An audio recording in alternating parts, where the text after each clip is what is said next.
அப்புறம் ரீசெண்டா இருக்கிற நிறைய பிரச்சனைகள்ல சில பிரச்சனைகள்லாம் ஓடிட்டு இருக்கு இல்லையா, அதெல்லாம் நீங்க அதுக்கு போராடி ஹர்ட் ஆகுறதெல்லாம் நான் பாக்குறேன். அதை பார்த்து எனக்கு ஹர்ட் ஆகுது. அதெல்லாம் நான் பாத்துக்கிறேன். நாமளும் நீங்களும் சேர்ந்து மக்களுடைய பிரச்சனைகளை மட்டும் பார்ப்போம். சரிங்களா? அவ்வளோலாம் ஹர்ட் ஆகுதுங்க. அதெல்லாம் வருத்தெல்லாம் கிடையாது.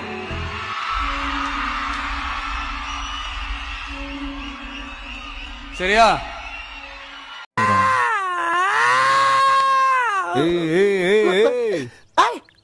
நீ ஏன் மாதிரி அழுதுட்டு இருக்க? ஒண்ணு இல்லப்பா. வழங்க கேட்கலாம். ராஜகுமரன் வணக்கம். தாவேக தலைவர் விஜயின் மனைவி சங்கீதா விவாகரத்து கேட்டு மனு தாக்கல் செய்திருக்கிற நிலைகள், இது தொடர்பான விவரங்களை பதிவு பண்ணலாம். ஹாஸ்பிட்டல் அட்மிட்டட போறடா, போய் வேலையை பாரு. இவனுக்காக தான் அழுதுகிட்டு இருந்தா நம்ம வீக்னஸ் வீணாவுல போச்சு. தமிழக வெற்றி கழகத்தின் சார்பாக மகளிர் தின கொண்டாட்டங்கள் சிறப்பாக முடிஞ்சிருக்கு. இப்போ பார்த்தோம். நான் வந்து பல வருஷமாக இந்த பொலிட்டிக்கலாக உற்று நோக்கிட்டு இருக்கிறேன். ஒரு கட்சி இந்த அளவுக்கு வந்து ஒரு சிறப்பான, அதாவது ஒவ்வொரு துறையிலும் ஒரு சிறந்த பெண்களை எடுத்தாந்து அவங்களுக்கு நீ சிறப்பிச்ச ஒரு அம்மா ஒன்று சொல்லுது, பாய்விட் அம்மா ஒன்று சொன்னாங்க. அதாவது நான் பல வருஷமாக நான் வந்து இந்தியன் ஃபுட்பாலே விளையாண்டேங்க, என்னை யாருமே கண்டுக்க மாட்டேன்டாங்க, ஆனால் என்னை கொண்டாந்து இந்த இடத்துல சிறப்பு செஞ்சீங்கல்ல, அது எனக்கு ரொம்ப சிறப்பாக இருக்குது. இன்றைக்கி தான் நான் மக்களுக்கு தெரிய போகுது, தமிழ்நாடு மக்களுக்கு தெரிய போகிறேன் அப்படின்னு ஒருத்தவங்க சொல்கிறாங்கன்னா அது எவ்வளோ பெரிய வழி. அதாவது ஒரு இந்தியன் டீமுக்காக விளையாண்ட ஒரு ஃபுட்பால் பிளேயரு அவங்க கோச்சாக இருக்காங்க. இப்போ அவங்க இது வரைக்கும் என்னை யாருமே கண்டுக்கிட்டது கிடையாதுங்க. தமிழக வெற்றி கழகம் கொண்டாந்து இன்றைக்கி என்ன அறிமுகப்படுத்திருக்கு, இன்றைக்கி தமிழ்நாடு முழுக்க நான் தெரிய போகிறேன்னு அந்த அம்மாவுக்கு அவ்வளோ சந்தோஷம். பாருங்கள், நான் எதுக்கு சொல்கிறேன், விஜய்க்கு ஒரு பிரச்சனை வரும்போது விஜய் எல்லாம் அடிக்கிறாங்கன்னு சொல்லும்போது நான் கூட என்ன சொன்னேன், விஜய்க்கு என்னமோ ஆகிட்டு போகுது, நீ என்னமோ பண்ணுங்க அந்த மனுஷனை, நீ உங்கள் ரசிகர்கள் தான் அடிக்கிறீங்க. ஆனால் தமிழக வெற்றி கழகம் டிவிக்குங்கிற ஒரு கட்சிக்கு எந்த சேதாரம் வந்துடக்கூடாது. அப்படிப்பட்ட கட்சி தமிழ்நாட்டுக்கு தேவைன்னு நாங்கள் ஏன் சொல்கிறோன்னா இதுக்கு தான். புதுசாக இருக்குல்ல, இதெல்லாம் புதுசாக இருக்குது. தமிழக பெண்களுக்குன்னு நீ ஒரு மகளிர் தினத்தன்னைக்கு இப்படி ஒன்று நடத்தி ஒரு பிரம்மாண்டமாக, அதற்காக தான் சொல்கிறோம். சரி, விஜய் அவர்கள் கொடுத்த அறிக்கை, நீ அறிவிச்சிருக்கிற அறிவிப்புகள், இது எப்படிப்பட்ட இம்பாக்டை ஏற்படுத்தும் மக்கள் மத்தியில், அதுபோக சில சில்லறைலாம் கத்திக்கிட்டு இருந்துச்சுல்ல, அதன் நிலை என்ன அப்படிங்கிறத நம்ம டீட்டெயிலாக பார்க்க போகிறோம். வாங்க வீடியோக்குள்ளே போகலாம். நான் உங்கள் யங் தாத்தா.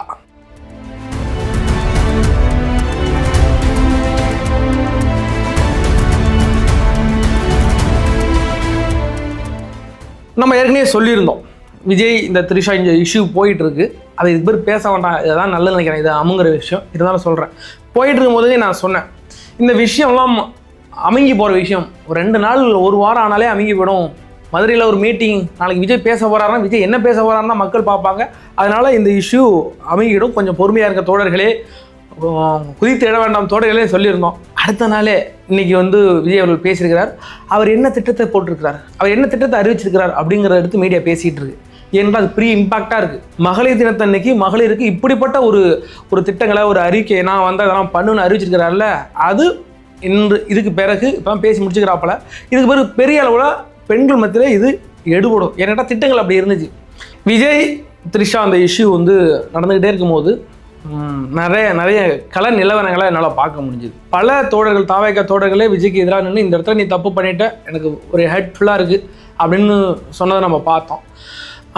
அதை பயன்படுத்தி பல சில்லறைகள் வந்து கத்திக்கிட்டு இருந்ததை, அதை யூஸ் பண்ண பார்த்ததெல்லாம் பார்க்கும்போது எனக்கு அப்படியே டென்ஷனாக இருந்துச்சு. சொல்ல போனால் நாம் தமிழர் கட்சிக்காரங்க இருக்காங்க இல்லை, அவங்கள்ட்ட எனக்கு பிடிக்காதுன்னு வச்சுங்களேன், அது வெளியே வந்துலேருந்து அவங்க பார்த்தாலும் எனக்கு செம காண்டாக இருக்கும். அவர்கள் என்ன பண்ணுறாங்கன்னா, நேற்றுக்கு இந்த இஷ்யூ போயிட்டு இருக்கும்போது நான் விலகிறேன், என் அண்ணன் உன்னை நம்பிக்கிட்டு இருந்தேன், நான் போயிட்டு வரேன், நான் விலகிறேன்னு நிறைய தாவேக தோழர்கள் போடவும், இது இங்கே ஒரு பேஜ் ஒன்று கிரியேட் பண்ணி, அதாவது நாம் தமிழர் கட்சியில் சேர இந்த எண்ணை நீங்கள் மிஸ்டு கால் கொடுத்தா போதும், இல்லை நீங்கள் ஜாயின் பண்ணிட்டீங்க, இந்த நம்பருக்கு ஹாய் நடுப்புக்கு ஜாயின் பண்ணிட்டு இந்த நேரத்தை பயன்படுத்தி இவங்க போட்டுட்டு இருக்கிறாங்க. அண்ட் படுவாவிகளா வீடு பற்றி எரியும் போது பீடிக்கு நெருப்பு கேட்ட கதையா இங்கே எவ்வளோ பெரிய இஷ்யூ போயிட்டு இருக்கு, அவன் டென்ஷன் இருக்கிறான். அந்த சமயம் பார்த்து நாம் தமிழர் கட்சிக்கு ஆடு சேர்த்துருக்கிறானுங்க. எனக்கு தெரிஞ்சு திமுகவோட ரொம்ப மோசமானவங்க இந்த நாம் தமிழர் கட்சிக்காரங்க தான்ப்பா.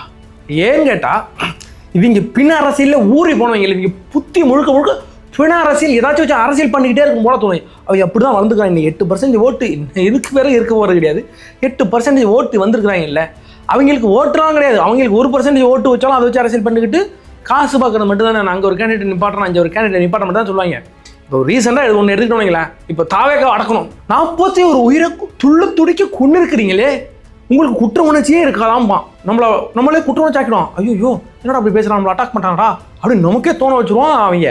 அதுக்கு பிறகு பார்த்தீங்கன்னா இப்போ வந்து அதிமுக அட்டாக் பண்ணணும்னா நீங்கள் வந்து தூத்துக்குடியில் 13 பேரை துடிக்க சுட்டு கொன்னீங்க இல்லை அப்படிமா. அது ஒரு இஷ்யூ நடந்ததெல்லாம் நம்ம இல்லைன்னு மறுக்க போகிறது கிடையாது. அந்த இஷ்யூ அதை அவங்க ஃபேஸ் பண்ணணும். ஆனால் அதை நமக்கு நினைவூட்டிக்கிட்டு மக்கள்கிட்ட கொண்ட சொல்லுவான் 13 பேரை துடிக்க சுட்டு கொன்னீங்களேன்னு அழுத்தி சொல்லும் போது அப்புறம் திமுக பார்த்தா நீங்கள் மாஞ்சோலையில் நீங்கள் ஒரு 7 பேரை உங்களோட போலீஸ் காவல்துறையை வச்சு நீங்கள் சுட்டு கொன்னீங்கல்ல அப்படிமா. அடுத்து நீ உடனே இலங்கைக்கு போயிடுவான். இலங்கையில் நம்மளுடைய சொந்தங்கள் 1.5 லட்சம் பேரை நம்ம சொந்தங்களை கொன்னாங்கல்ல, அதுக்கு கட்சி ஆரம்பிச்சுக்கிறோம், காசு கொடு. இலங்கையில் கொண்டு இந்த கட்சி ஆரம்பிச்சுட்டு இந்த காசு வாங்கிட்டு இருப்பாங்க. நீங்கள் அரசியலே பின்ன அரசியல் நான் சொல்லிவிட்டேன். நாம் தமிழர் கட்சியை பார்த்தா நீங்கள் காலையில் டாய்லெட்டு போவீங்க, டாய்லெட்டு போயிட்டு அது என்னன்னு பார்க்க போறீங்களா, பார்க்க மாட்டீங்களா, டக்குன்னு ஃப்ளஷ் பண்ணிட்டு வந்துடுறீங்களா. அதே மாதிரி நாம் தமிழரை பார்த்தா கூட அதே மாதிரி திங்கிங்களே பார்க்காம ஃப்ளஷ் பண்ணிட்டு வந்து அவ்வளோ கொடூரமானவங்க மோசமானவங்க இந்த நாம் தமிழர் கட்சிங்க. அவங்களாம் இதில் உட்காந்து பெரிய அரசியல் பண்ணிட்டு இருக்காங்க. சாட்டை அடுத்த நாள் வீடியோ போட்டாப்புல, அதாவது யாரெல்லாம் விஜய் பற்றி பேசணும் அவர்கள் ரசிகர்களே பேசிட்டாங்க, இங்கே பாருங்க அவங்க ரசிகர்களே பேசிக்கிறாங்க பாருங்கன்னு ஸ்க்ரீன்ஷாட்டோட உட்காந்து வீடியோ பண்ணுங்கிறாப்புல. எங்காலும் கான்ல வந்து திட்டுவானுங்க, மறுபடியும் அடுத்த ஒரு 2 நாளில் போயிடுவாங்க. அது பாசாமி அண்ணன் தம்பிகளும் ஒரு மாதிரியான சண்டை மாதிரி போடுவாங்க, மறுபடியும் போய் சேர்ந்துருவாங்க. இங்கே பாருங்க அவைக்காவிலையும் அறிவார்ந்த கூட்டம் இருந்துருக்கிறாங்க பாருங்க. விஜய் மேலே கோவப்பட்டுட்டு எல்லாம் போகிறாங்க. நேற்று வரையும் எல்லாரும் சேர்த்து தற்கொறினாங்க. விஜய் இன்னைக்கு ஏற்று கேள்வியாகும் இவங்களாம் கொஞ்சம் அறிவுள்ள பசங்க டக்குன்னு வந்துட்டாங்க அப்படிங்கிறாப்புல. இவருடைய புத்தியெல்லாம் அப்படி தெரியுதா? விஜய் நீ ஏற்றுக்கிட்டே இருக்கு, அப்போல்லாம் நீ அறிவுள்ள கூட்டம். விஜய் வந்து நீ சப்போர்ட் பண்ணிட்டா நீ முட்டாள் கூட்டம் அப்படிங்கிற ஒரு இது குத்துறதுக்கு தான் இவங்க இருக்கிறாங்க. தற்போது வரைக்கும் சில பேருக்கு வந்து விஜயின் மேலே அவருடைய ரசிகர்களுக்கே என்னால் இதை அக்செப்ட் பண்ண முடியலை, எங்கள் அண்ணன் பண்ணியிருக்காருன்னு என்னால் ஃபீல் பண்ண முடியுது, என் மூளை வரைக்கும் கொண்டு வந்துட்டேன், என் ஹார்ட் ஏற்றுக்க மாட்டாங்குதுன்னு நேற்று ஒருத்தர் சொல்லியிருந்தார். உண்மையிலேயே நிறைய பேருக்கு ரொம்ப நாள் பார்த்து பழகின அண்ணங்கிற மனநிலையில் கொண்டு வந்துட்டாங்கல்ல, அதனால நம்ம வேற ஒன்றும் பண்ண முடியாது. நான் சொல்லிட்டேன், இந்த களம் வேற மாதிரியான களம். இன்னும் இது அண்ணன் இப்படி பண்ணிட்டாரு என்னால் ஏற்றுக்க முடியலை அப்படிலாம் சொல்லிக்கிட்டு இருந்தா you are not for the political. இது பொலிட்டிக்கல் ஃபைட்டு. கத்தியை வச்சுட்டு உட்காந்துக்கிறோம், போர்க்களத்தில் நின்றுட்டு சண்டை போட்டுக்கிறோம். இந்த நேரத்தில் எங்கள் அண்ணன் அப்படி பண்ணியிருக்க மாட்டார், எங்கள் அண்ணன் பண்ணிட்டதுனால ஏற்றுக்க முடியலாம் பேசாதீங்க. இன்னைக்கு வரைக்கும் விஜய் அவர்கள் தரப்புலேருந்து எந்த ஒரு விளக்கமும் வரல. இல்லை சங்கீதா இஷ்யூ நடந்துகிட்டு இருக்கும்போது அழைச்சிட்டு போனார் திரிஷாவை அப்படின்னா அவர் ஏதோ நம்மளை கன்வே பண்ணுறாரு அப்படின்னு அர்த்தம். அந்த சமயத்தில் யாராவது அழைச்சிட்டு போவாங்களா, நம்மளுக்கு பிரச்சனை நடந்துகிட்டு இருக்கு, ஏன் அந்த நேரத்தில் அந்த ஒரு பெண் அழைச்சிட்டு போகணும்? அப்போ விஜய் ஏதோ சம்திங் அப்படிங்கிற பட்சத்தில் அதுலேருந்து விட்டு விலகிட்டு போர்க்காலத்துக்கு வந்துருங்க, சண்டை போட்டுருங்க. இந்த நேரத்தில் இன்னைக்கு வரைக்கும் வந்து எங்கள் அண்ணன் அப்படி பண்ணியிருக்க மாட்டாப்ல அப்படின்னு சொல்கிறாங்க, இல்லை எங்கள் அண்ணன் பண்ணதுனால ஏற்றுக்க முடியல அப்படிங்க. அதெல்லாம் தூக்கி வச்சுட்டு போர்க்காலத்தில் விஜய் ஒன்றும் பூத்து குலுங்கும் பூவனத்தில் மேய்ந்து கொண்டிருக்கின்ற மானல்ல. இப்பொழுது ஒரு அடர்ந்த காட்டுக்குள்ளே கொண்ட ஒரு சின்ன ஒரு ஆட்டுக்குட்டியை கொண்டு விட்டுருக்கோம். அங்கே உள்ள அந்த காட்டுக்குள்ளே இருக்கிறது ஃபுல்லாக குள்ள நெறிகள் நாய்கள் அதை வேட்டையாடாதான் பார்ப்பாங்க. விஜயை நம்ம தான் கைப்பிடிச்சி ஒரு தீபந்தத்தை பிடிச்சி அழைச்சிக்கிட்டு கொண்டு கரை சேர்க்க வேண்டியது நம்மளுடைய கடமை. இந்த நேரத்தில் அவர் நல்லவரா கெட்டவரா, இந்த விஷயத்தில் அவர் தப்பு பண்ணியிருக்காரா பண்ணலையா, எல்லாத்துக்கும் ஒரு தீர்வு கண்டிப்பாக கிடைக்கும்ல. கோர்ட்டில் கேஸ் இருக்குல்ல, அதெல்லாம் அவங்க பார்த்துவாங்க. அதெல்லாம் விட்டுட்டு வெளில வந்துட்டு பொலிட்டிக்கல் போராக பாருங்க. இன்னும் 2 மாதம் தான் இருக்கு. அவன் திமுக காரணம் நாம் தமிழர் காரணம் இதை வச்சு நம்ம குளிகாயலாம்யா. நம்ம திட்டுறது விஜய் மேலே உள்ள நம்ம கோபத்தை வெளிப்படுத்துறதே அவனுக்கு சாதகமாக யூஸ் பண்ணிட்டு நம்மளை அட்டாக் பண்ணிட்டு இருக்கான். அதுலேருந்துலாம் கண்டிப்பாக நீங்கள் மாட்டிக்கிடாதீங்க. ரொம்ப தீர்க்கமாக ஒரு முடிவெடுத்து காலத்துக்குள்ளே வந்துருங்க.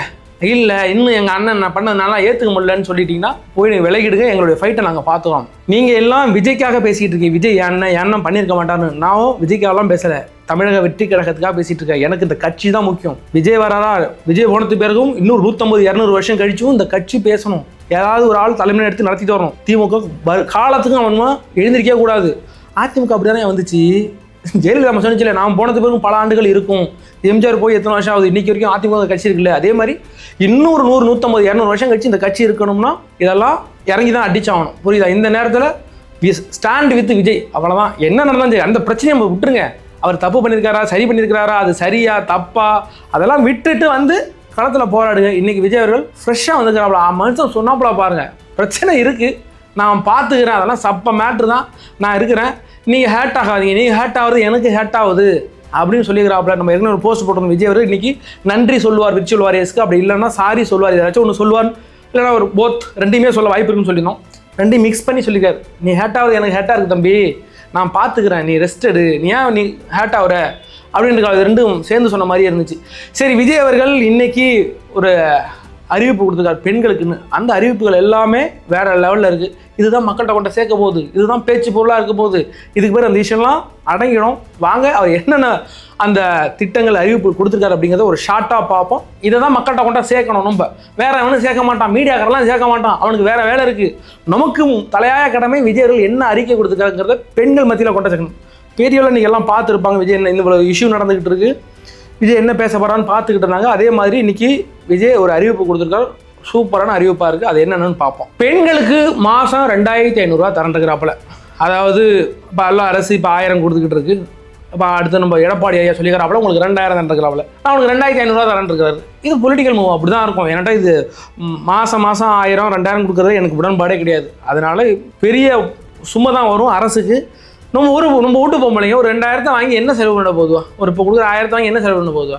சும்மா கடைக்கு போய் 4 பருப்பு சாமான் அரிசி வாங்கினாலே 950 ரூபா 2000 நெருங்கி பில்லு போட்டுடலாம். இது ஒரு பெரிய அளவில் பயன்பெறாது. இருந்தாலும் ஒரு 2500 தரங்கிறது கட்சிக்கு மக்கள் பெண்கள் மத்தியில் கொண்டு சேர்க்கும். அந்த இதில் வந்து வரையறுக்கத்தக்கலாம்.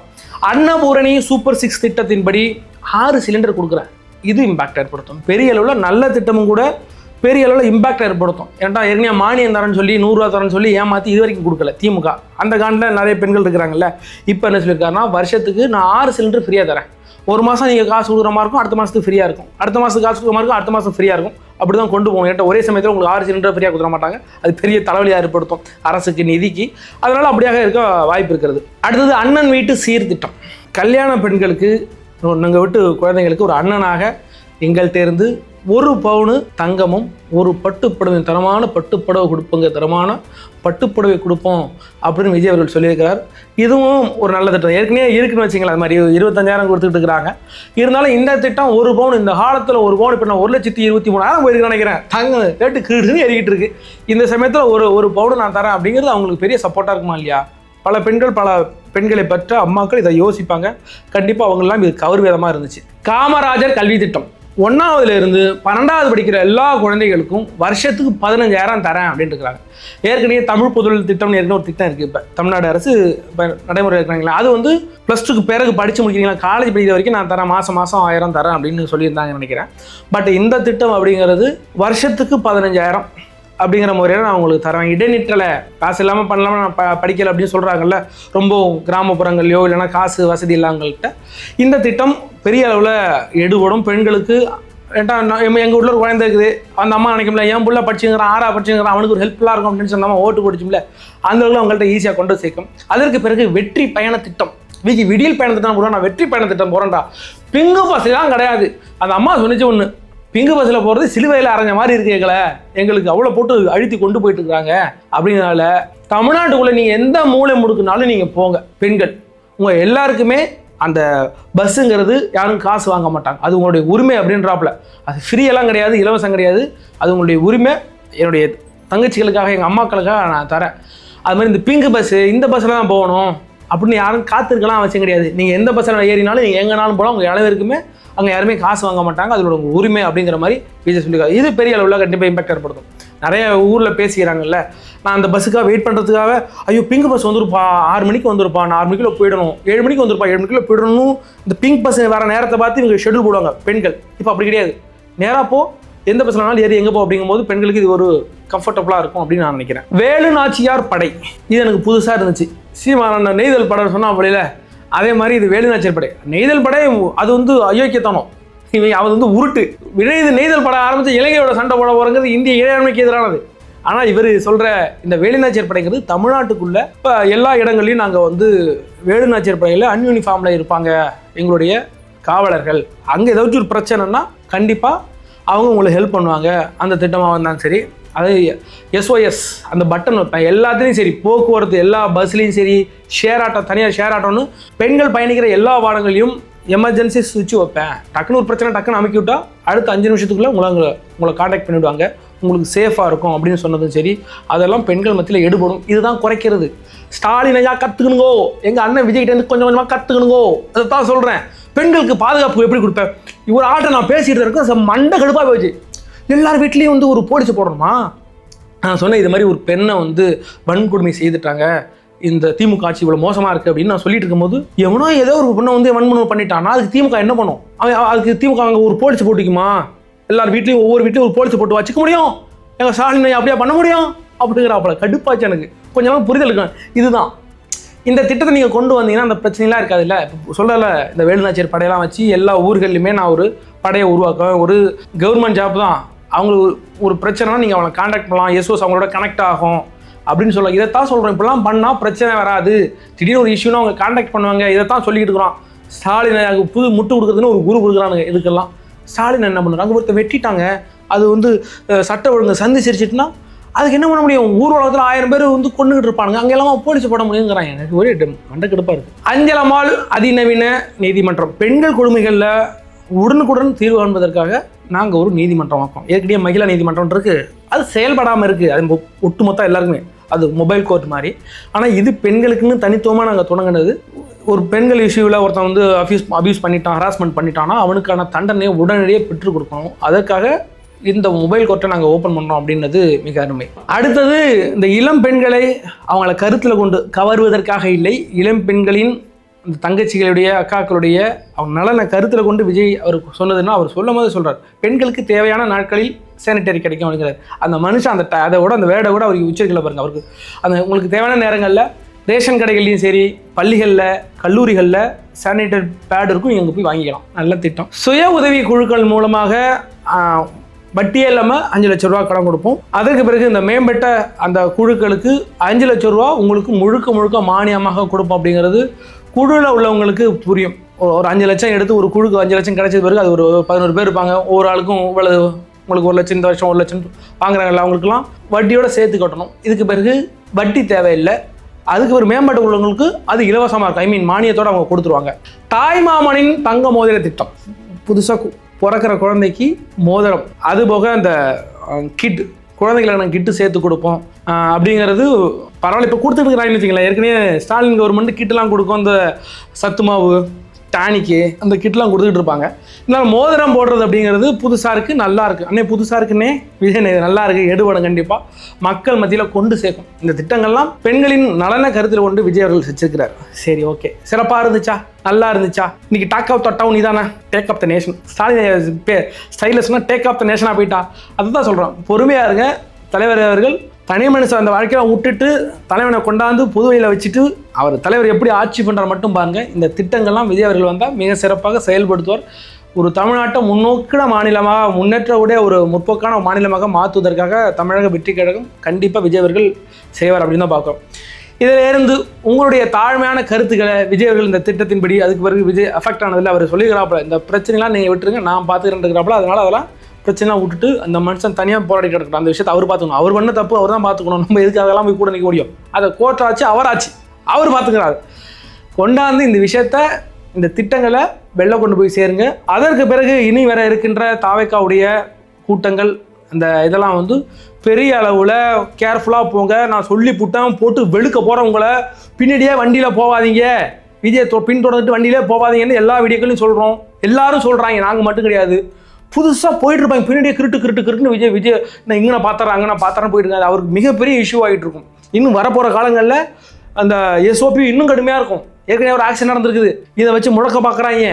இதுக்கு பிறகு விஜய் அவர்கள் வர்றது அஃபிஷியலாக அவங்க என்ன சொல்லியிருக்காங்கன்னா, விஜய் எந்த அளவுக்கு பொலிட்டிக்கல் பேசாமல் இருக்கிறாரோ அந்த அளவுக்கு டிஎம்கேக்கு நல்லது, அவரை வந்து பொலிட்டிக்கல் பேச விடாமல் முடக்குங்கிறாங்க. அதனால் இனிமேல் எல்லா இடங்கள்லையும் கூட்டம் போடுறதுக்கு அனுமதி கிடைக்காது. இப்போ கிடைச்சிடும். எலெக்ஷன் அறிவிச்சது பேருக்கு வெளில வர முடியாது. அங்கே இது கிடைக்கல, இங்கே கிடைக்கல, அங்கே ஆக்சிடென்ட் ஆகிட்டு கிருட்டுன்னு போகிறாங்க, பைக்கில் கொண்டா ஓடிட்டு போகிறீங்களே, அதெல்லாம் உங்களுக்கு பெரிய பிரச்சனையாகும். விஜய்க்குதாயா பிரச்சனையாகும். நீங்கள் ஜாலியாக சுற்றினு ஆக்சிடென்ட் ஆகிட்டு ஆஸ்பத்திரியில் 3 நாள் கடந்து வந்துடுவீங்க. அந்த மனுஷன் கடைசி வரைக்கும் எலெக்ஷன் முடிவு வரைக்கும் இது பெரிய எஃபெக்ட் கொடுக்கும். அவரின் உயிருக்கே ஆபத்து வரவர்களுக்கு கூட பிரச்சனை வரலாம். நீங்கள் எல்லாம் வந்து இது பண்ணுறது, திடீர்னு ஒரு ஆக்சிடென்ட் ஆகிட்டு விஜய் வண்டியில் கொண்டா மோதிட்டாங்க, அதெல்லாம் வந்து பெரிய இஷ்யூ ஆகும். உங்களுக்கு கண்ணே பண்ண முடியாது, கண்ணே பண்ணாலும் இந்த அப்பா போயிடும். அதெல்லாம் முடிஞ்ச அளவுக்கு விஜய் அவர்களை அரசியல் பண்ண கொடுங்க. அந்த மனுஷன் பயப்படுறது உங்களை கண்டு தான் பயப்படுறாப்புல. அதனால் உங்களுடைய தாழ்மையான கருத்துக்களை நீங்கள் கமெண்ட் செக்ஷனில் பதிவிடுங்க.